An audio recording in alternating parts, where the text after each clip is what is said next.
சில பேர் சொல்கிறாங்க, நீங்கள் உங்களுடைய அல்லாஹ்வை ரொம்பவே நேசிக்கிறீங்க, ஆனால் அப்படிப்பட்ட அல்லாஹ்வை உங்களுடைய சொல்லால் மரியாதை இல்லாமல் அழைக்கிறீங்க, உங்களுடைய இறைவனை மரியாதை இல்லாமல் அழைக்கிறீங்க, அவன் அப்படின்னு குறிப்பிடுகிறீங்களே அப்படின்னு சொல்கிறாங்க.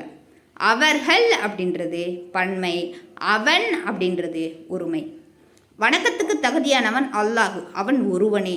அதனால தான் நாம் அல்லாஹுவே அவன் அப்படின்னு அழைக்கின்றோம். தனது திருமுறை குரானில் 112வது அத்தியாயத்தில் அல்லாஹு குறிப்பிடுகின்றான், குல்ஹு அல்லாஹு அஹது. நபியே, நீ கூறுவீராக, அல்லாஹு அவன் ஒருவனே.